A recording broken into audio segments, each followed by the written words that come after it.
Merci beaucoup Laetitia. On reviendra après, je pense que dans le public, il y a des personnes qui auront des questions pour vous. On va continuer avec l'impact écologique et la décarbonation avec Charlotte. Alors, bonsoir à tous. Donc, je suis à la fois de la commission de transport des écologistes, mais aussi je suis conseillère régionale Île-de-France d'opposition à Valérie Pécresse. Et on pourra aussi parler de la politique, de ce qui se passe aussi au niveau régional à ce sujet. Alors, le secteur des transports, c'est en gros un tiers des émissions de gaz à effet de serre. Et le problème, c'est que ce secteur, les émissions de gaz à effet de serre sur ce secteur des transports ne diminuent pas. C'est le seul secteur qui ne progresse pas. Donc, on a vu avec des effets particulièrement importants sur la mode du SUV, sur le développement des routes et autoroutes, et également une politique de tout camion, avec l'augmentation des distances parcourues pour les marchandises, avec aussi des effets très pervers dus notamment au e-commerce, enfin bref. Donc on est sur une crise du secteur assez grave et sur lesquels on a plusieurs moyens de décarboner. Donc on peut travailler sur les motorisations. C'est un peu la seule politique du gouvernement qui a été trouvée pour trouver des solutions par rapport au transport. Donc en gros travailler sur les motorisations des voitures. Donc, on a travaillé sur les ZFE qui en ce moment fait beaucoup de couler d'encre. On a travaillé sur la dépollution des voitures. Alors ZFE, c'est les zones à faible émission qui sont en gros des façons d'exclure des centres-villes les véhicules les plus polluants. Donc inciter les urbains, donc dans les métropoles, à changer de voiture pour une voiture moins polluante. Bon, ça c'est la politique qui a été poursuivie, on va dire. Voilà. Et après, il y a la deuxième politique, finalement, qui est beaucoup plus efficace, c'est le fameux report modal. Donc, le report modal, ça veut dire passer de la route au transport en commun, ou au vélo, ou à la marche, ou au train, combiné. Donc, c'est ce report modal qui, finalement, est la politique la plus efficace pour décarboner les transports. C'est pas forcément de changer de moteur, c'est vraiment de changer de mobilité. Et on a démontré, le train est là pour le démontrer, le vélo est là pour le démontrer, la marche est là pour le démontrer, ce ne sont pas des nouvelles technologies, on n'a pas besoin d'intelligence artificielle, ce sont des transports qui sont là, qui sont à disposition, qui marchent, qui ont prouvé leur efficacité, et qu'il faut juste je dirais, s'inscrire dans une politique et d'aménagement du territoire et aussi une politique tarifaire. Enfin, il y a toute une politique sur les mobilités à développer. Et hélas, on se rend compte qu'elle est encore très timide en France et elle a besoin d'être renforcée. Pourquoi je dis ça ? C'est que les politiques en faveur de la route, de construction de routes, sont encore très fortes. En France, en Île-de-France, et on voit que les investissements qui se font sur la route sont énormes, et on a aussi des investissements qui ont été faits, par exemple, pour subventionner la voiture électrique aussi, sont énormes. Et en fait, on est dans une situation où on subventionne énormément la route par rapport au train et par rapport au vélo. Donc on a vraiment un changement complet à faire. Et nous, à la commission de transport, on analyse les choses en disant qu'il faut vraiment investir sur le train. C'est indispensable. Et notre modèle, c'est la Suisse. La Suisse, elle n'est pas si loin. On peut parler du Japon, c'est loin. Mais le modèle, le top du modèle, c'est la Suisse. Pourquoi ? Parce que le train, c'est vraiment dans leur quotidien. C'est pas du train TGV. Nous, on a investi sur le TGV. Ce qui est important, c'est le train du quotidien. Et quand on parle de Paris et Normandie, ce qui est intéressant, c'est qu'on est sur... ce sont véritablement des trains du quotidien. C'est des trains qui sont pratiqués tous les jours. On voit qu'il y a beaucoup de pendulaires, donc vraiment de travail, de domicile-travail qui se font au travers du train. Donc ce sont des lignes hyper importantes. Et c'est ces trains-là du quotidien qu'il faut qu'on encourage. Alors, à la commission transport, on est plutôt en faveur, en général, de la rénovation des lignes existantes et pas toujours sur la construction de nouvelles lignes ou de nouvelles infrastructures. Pourquoi ? Parce que quand on crée une nouvelle infrastructure, en général, on crée du besoin de transport. C'est-à-dire là où il y avait on crée de nouveaux voyages et de nouvelles demandes de transport. C'est un phénomène qui est constaté, c'est-à-dire que si on fait plus de routes, il y a plus de voitures, si on fait une nouvelle ligne de train, il y aura plus de voyageurs en train qui ne faisaient pas forcément ce voyage auparavant. Sauf que pour la ligne Paris-Normandie, là, on en a réellement besoin. Et ça a été bien démontré. C'est que là, non seulement on a besoin pour les trajets du quotidien, mais on a besoin pour fiabiliser les lignes existantes. Et en fait, il ne faut pas le voir comme une nouvelle ligne. Je pense qu'il faut le voir comme une opération de fiabilisation des lignes existantes. Et c'est ça, et c'est là qu'on n'est plus du tout sur le même débat qu'on peut avoir quand on construit une LGV, donc une ligne à grande vitesse, qui peut vraiment créer beaucoup de dommages sur les territoires. Là, on est vraiment sur une opération qui vise à améliorer le quotidien et des Franciliens et des Normands. Et donc, si on se place dans cette logique-là, on est sur une mobilité qui est vertueuse, qui permet véritablement de convaincre les automobilistes de prendre le train. Et c'est ça le challenge qu'on a à faire. Et si c'est pas fiable, eh bien, on ne convaincra personne de prendre le train. La fiabilité, c'est tout. C'est hyper important. C'est bien plus important que les tarifs. Et ça, c'est quelque chose sur lequel il faut qu'il y ait beaucoup d'investissements. Il faut que les régions s'engagent, et ça tombe bien, la région Normandie est prête à financer, l'État est prêt à financer, nous n'avons plus que la région Île-de-France. Voilà. Là, il va falloir convaincre Mme Pécresse. Merci beaucoup. Je passe la parole à Dylan. Donc, on a bien vu pour l'instant les problématiques et les intérêts pour la région de Normandie. On va se concentrer un peu plus sur la région Île-de-France maintenant. Et puis, on va commencer déjà par voir pour les Franciliens quel pourrait être l'impact du quotidien. On en a parlé, mais c'est un impact social, c'est un impact sur la qualité de vie, financier aussi également, puisqu'on sait que les transports en commun peuvent permettre de se déplacer plus facilement quand ils sont efficaces que de le faire avec une voiture. Une voiture, ça coûte en plus très cher, en plus d'être polluant, ça coûte très cher à entretenir et à utiliser. Et donc, sur l'amélioration des transports et sur l'impact que ça aura pour les Franciliens, je vais laisser Jocelyne nous en parler un peu plus, et puis vous dire aussi quels intérêts communs on va avoir avec la région Normandie et avec les Normands. Moi, je vais me lever. Merci. Bonjour. En tout cas, merci vraiment d'avoir organisé ce débat, parce que c'était important. Enfin, moi, j'ai été très choquée, effectivement, quand tout d'un coup, j'ai vu dans le journal que le territoire, en tout cas GPSO, s'opposait très fermement à la LNP. J'ai été choquée parce que j'ai été, effectivement, tu l'as rappelé, administratrice du STIF à l'époque, du DFM, au moment où se décidait la construction du RER Éole. Et que dès le départ, un des préalables était, pour faire en fait, un RER, il fallait absolument créer des lignes supplémentaires pour séparer en fait, le trafic normand du trafic francilien.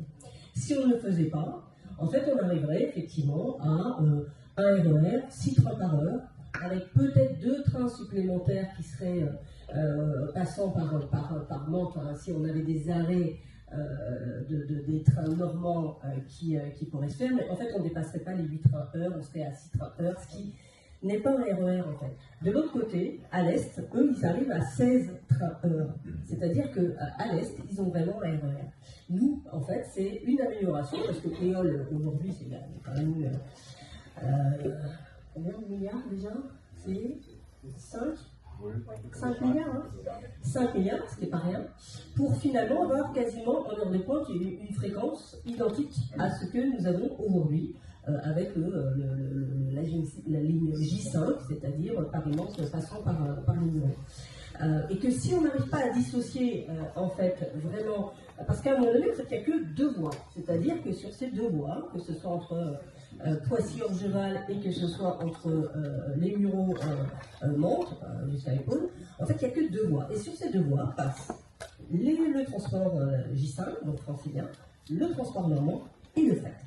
Donc, si on ne règle pas ces tronçons-là, en fait, on aura de toute façon un engorgement que nous subissons, nous, déjà, en tant que franciliens, puisque systématiquement, dès qu'il y a un problème sur le trafic normand ou le trafic francilien, évidemment, ça déroge et ça bloque les trafics et pour l'un et pour l'autre, et voire pire, moi je suis sur la rive droite, c'est-à-dire que dès qu'il y a un problème sur la rive gauche, et bien en fait, le problème se répercute sur la rive droite. Et donc en fait, on a un vrai problème de robustesse. En fait, on n'aura ni, si on ne fait pas cette LNP, ni on arrivera à avoir plus de trains, et ni on arrivera à avoir des trains ponctuels. Et donc, c'est la double peine, en fait, pour nous. Et c'est pour ça que, dès le départ, j'ai plutôt exprimé immédiatement mon incompréhension de ce manque de vision territoriale, là, du coup, très, très francilien, en me disant, mais en fait, si on n'a pas la LNPN, nous, on va subir. Nous, on va subir aussi, et on est quand même sur un territoire où on est en train de construire des logements.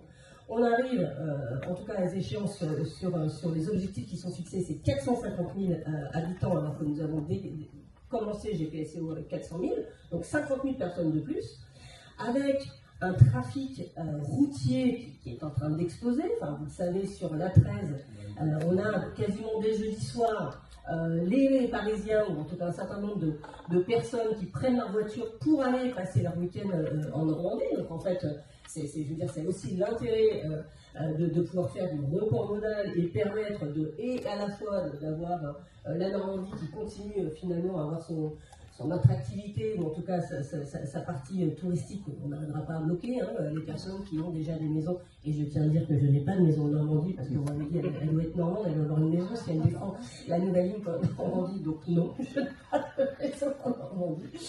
Mais la réalité, c'est que, le report modal fera que, au-delà d'une meilleure offre de transport, nous aurons surtout moins de pollution, moins de voitures. Ça, c'est pour le tourisme et tous ceux qui veulent partir en Normandie, mais parlons du fret également.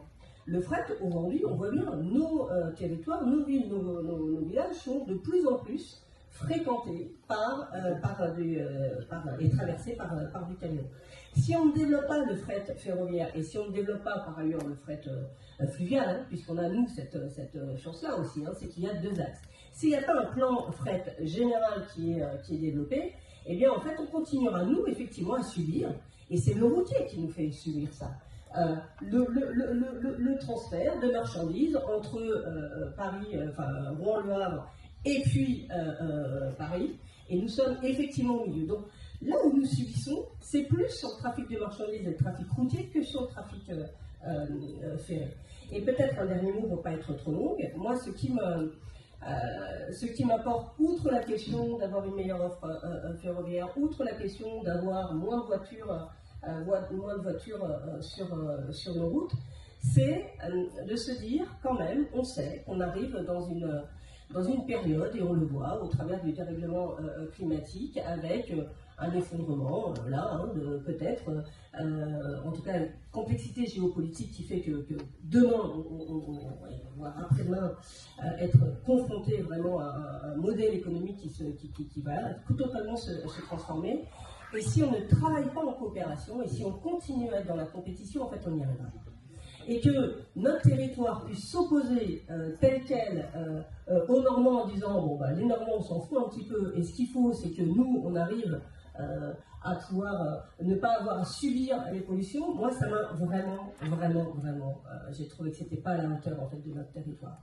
On nous a imposé cette interco aussi grande, pour pouvoir être puissant, pour pouvoir être en capacité de pouvoir négocier, et on utilise, la seule fois où on veut s'imposer, on l'utilise pour bloquer l'accès aux Normands, pour imposer en fait une vision qui n'est que le déploiement du routier, parce que, je vous rappelle qu'on a et à la fois le pont d'Achères, qui est toujours en cours et sur lequel on veut aller envoyer du trafic routier qui traverse une boucle complètement enclavée pour ensuite aller sur Orgeval.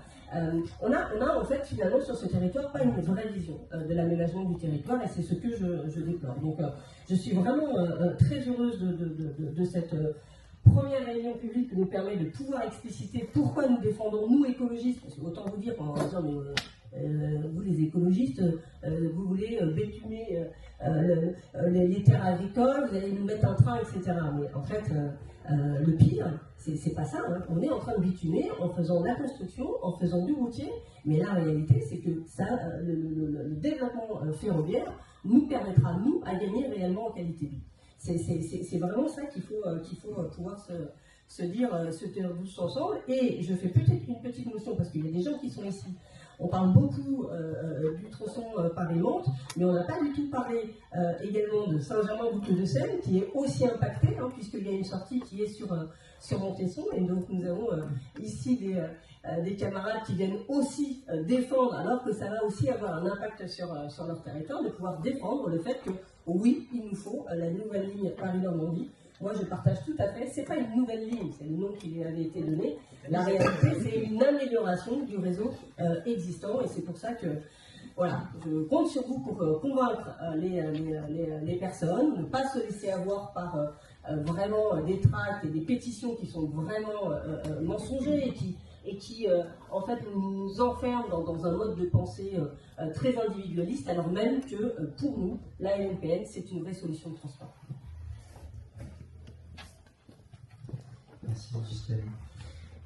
Donc, pour finir, avant, on laissera évidemment les questions tout à l'heure, et puis les intervenants y répondre. Mais d'abord, on va voir avec la FNOT Île-de-France, cette fois-ci, déjà, quel est votre point de vue sur cette nouvelle Paris-Normandie, et puis peut-être aborder quelques pistes sur les solutions techniques qui peuvent exister, puisque vous avez entendu parler par exemple du saut de mouton à la sortie de Saint-Rémy, etc. Est-ce que c'est des choses qui sont nécessaires? Est-ce que c'est envisageable? Et puis toutes les solutions, les différents tracés, peut-être aussi évoquer ce qui peut se faire. Merci beaucoup. Que dire après ces déclarations? Nous sommes d'accord avec tout ce qui a été dit. Donc on ne va pas répéter ce qui a été dit, c'est très bien, nous approuvons totalement. Donc nous sommes la FNOT Île-de-France, la fédération régionale de la FNOT. En deux mots, pour nous présenter, nous représentons une trentaine d'associations franciliennes qui sont chacune soit d'accès sur un territoire ou sur une ligne ou sur un projet. Que dire d'autre? Dire simplement que le projet a été présenté maintenant il y a un an. Il faut dire clairement, il a été tombé en l'air et il est mort grosso modo. Donc il faut remettre les compteurs à zéro, il faut repartir, hein. Ça c'est clair. Comment repartir? Alors, la bonne nouvelle, on a appris récemment, c'est qu'il y a un nouveau préfet qui a été nommé pour suivre le projet. Donc c'est une bonne chose, parce que l'ancien était parti assez peu apprécié par les élus, pour des raisons bonnes ou mauvaises, par ailleurs. L'autre bonne nouvelle, c'est que d'ici le municipal, il ne se passera rien, pour des raisons que vous pouvez comprendre évidemment. La bonne nouvelle par ailleurs, c'est qu'après le municipal, il se passera des choses. Et donc l'approche qui va être retenue normalement après le municipal, ça va être de partir, comme l'a dit Madame Champeau, sur les besoins d'abord. À quoi servirait cette vieille nouvelle? À quoi servirait? Est-ce que c'est du fret? Est-ce que c'est du voyageur? Est-ce que c'est autre chose, etc. L'idée générale, c'est effectivement de dire que le bouchon, c'est Paris-Mantes. Il faut faire sur Paris-Mantes quelque chose, à quoi on peut en discuter effectivement. Il faut surtout augmenter la capacité de Paris-Mantes, soit par une ligne nouvelle, soit en augmentant la capacité de la ligne actuelle, soit un mix entre les deux, ce qui est possible aussi. Hein. Et ensuite, une fois que les besoins auront été listés, voir quelles sont les solutions techniques pour répondre aux besoins. Voilà. Alors nous avons très modestement fait ce qu'on appelle un plan B, hein, expliquant qu'on peut faire des choses avec la ligne actuelle. Donc l'idée très générale, mais ça pour la faire valider ensuite par le bureau d'études, bien entendu, hein. Nous ne sommes pas un bureau d'études, hein. C'est qu'on peut mettre effectivement la ligne actuelle qui a selon les tronçons 2 voies, 3 voies, 4 voies, etc., à 4 voies de Mantes jusqu'à Verneuil-Vernouillet. Voilà. Et puis ensuite se pose un vrai problème. Donc parce que traverser Verneuil, donc par 4 voies c'est possible, c'est raser une partie de la ville, grosso modo. Pour Poissy c'est pareil, c'est pas possible. Donc notre idée à nous, c'est qu'ensuite, après cette tronçon 4 voies. Vilaine, pardon, oui, excusez-moi, oui, Vilaine, oui, d'accord. La langue a fourché. Donc notre idée, c'est de faire un chemin modeste, une dizaine de kilomètres ou un peu plus, à voir, qui prendrait quelque part à la fin de la section 4 voies, donc à Verneuil-Vernouillet, et qui aboutirait. Et qui aboutirait quelque part dans la banlieue parisienne à un point qui va se déterminer. On a différentes idées, on ne va pas l'exposer ici, c'est trop un peu compliqué, surtout sans carte, mais c'est ça qu'on pourrait préconiser après, encore une fois, après que les besoins aient été précisés. C'est une idée qui commence à faire son chemin. Elle a l'intérêt effectivement de limiter au maximum l'impact sur le vivant, etc. Bon, puisqu'elle utilise au maximum les emprises existantes dans la SNCF. Hein, voilà. Elle a l'intérêt aussi de pouvoir, si nécessaire, être phasée, donc pouvoir lisser les investissements sur plusieurs années. Parce qu'un projet en tout ou rien, on est maintenant un peu sceptique, c'est plus souvent rien que tout. Hein. Voilà. Que dire d'autre sinon, c'est que la région Île-de-France a aujourd'hui été opposée donc, à l'ancien projet de l'NPN, pour des raisons qui sont bonnes quelquefois, qui sont mauvaises quelquefois. J'ai le sentiment, j'ai l'incertitude qu'après les municipales, tout peut être possible, dans la mesure où l'Île-de-France et la région Normandie pourraient peut-être trouver un terrain d'entente dans l'intérêt de tout le monde. C'est comme l'a dit Bernard Champeau, Paris monte, l'intérêt c'est à la fois pour les Franciliens et pour les Normands. Ce n'est pas les uns contre les autres, c'est les uns avec les autres. Alors je mets de côté toutes les polémiques politiciennes entre les deux présidents et présidentes de région, ça c'est autre chose, c'est un obstacle possible. Comment 100% du même bord politique.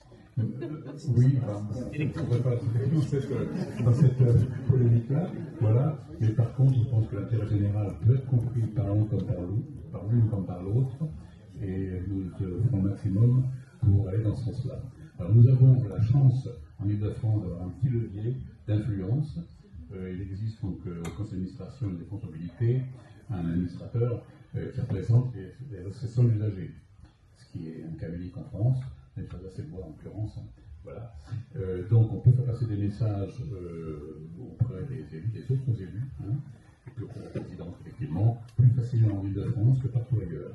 Et par ailleurs, nous avons un représentant au sein du Césaire Île-de-France, c'est mon voisin de gauche ici, qui lui aussi peut avoir une influence dans le bon sens. Et donc on fera le maximum, lui et moi, pour pouvoir accélérer le projet et qu'il soit à peu près finalisé dans les années qui suivront les municipales.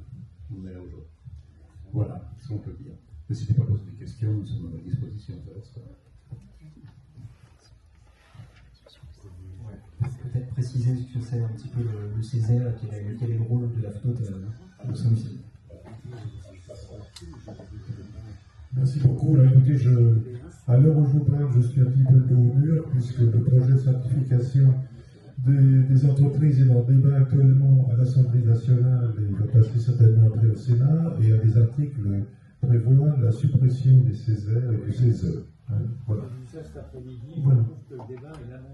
Bon, alors écoutez, on pourra en discuter après, mais j'espère que les parlementaires et certains nous soutiendront, parce qu'on parle beaucoup de démocratie participative, mais les Césaires sont composés un tiers de représentants de grandes entreprises, un tiers de syndicats et un tiers de représentants de la société civile. Moi, je suis représentant de la société civile. Et on arrive à des consensus sur des sujets. On travaille actuellement sur le canal Seine-Nord-Europe. J'ai travaillé personnellement aussi sur les dessertes et les tarifications en Île-de-France, sur le fameux sujet de la mise en concurrence aussi. Donc, on est là pour conseiller les élus et les élus du conseil régional. C'est notre vocation. Alors, sur le projet dont on vient de parler, je ne vais pas trop m'étendre. À vous écouter, moi je trouve qu'on devrait changer de sigle. On devrait appeler ça la LOPN, c'est-à-dire la Ligue optimisée Paris-Normandie. Parce que c'est une succession de projets modestes. Et effectivement, si on commence à brandir un projet comme ça tout ficelé, on est sûr qu'on n'y arrivera jamais, qu'on n'atteindra pas encore de 50 ans. Alors, oui, il y a des choses à faire, il y a des choses à faire en Normandie aussi. Bernard Champeau a parlé certainement mieux que moi. Il y a une troisième voie à poser à Vernon pour que les trains fassent terminus plus facilement. Actuellement, c'est pas du tout le cas. Ça fait quand même un peu tâche sur une ligne comparément. Il y a la gare de Saint-Sévère, à la gauche. Voilà. Et puis, puisqu'on a parlé du fret, on espère tous que le transport de caisses mobiles venant du Havre pourrait se développer. Il ne faut pas oublier non plus qu'il y a des grandes lignes, des lignes de grandes ceintures qu'on oublie un peu, je dis très grandes ceintures, c'est-à-dire la ligne Rouen, Amiens et Reims, là, qui pourrait très bien être optimisée. De temps en temps, on entend parler d'études, mais enfin, ça reste très timide. C'est très dommage, parce que c'est vrai qu'on est en masse transit en Île-de-France, et qu'on ne peut pas imaginer avoir un très grand trafic trop grand trafic de fret quand même. Il faut essayer de fret ferroviaire si on tombe, hein, parce que si on veut vraiment du transfert modal, il faut en prendre les moyens. Voilà. Alors je soufflais tout à l'heure, puisque vous évoquiez la Suisse, l'Autriche, comparaison n'est pas raison, mais vous savez qu'il y a la grande ligne magistrale entre, pour ceux qui connaissent peut-être l'Autriche, entre Linz et Vienne, qui est une ligne où ça circule. Hein. L'Autriche, c'est du condensé, il y a des trains de fret, c'est pas la plaisanterie. Et bien petit à petit, sur cette ligne, on a construit des tronçons, souvent en tunnel, où les trains roulent à 230 km/h, ce qui fait un quadruplement. L'entrée dans la forêt viennoise, comme un site touristique majeur, se fait un tunnel, et voilà. Je pense que c'est une solution de procéder par domino, mais avec un plan, j'allais dire, ambitieux pour ne pas s'arrêter en cours de route. Hein. Il faut absolument que tous ces aménagements petit à petit s'enchaînent pour effectivement combattre toutes les difficultés que vous avez évoquées. Voilà ce que je veux dire.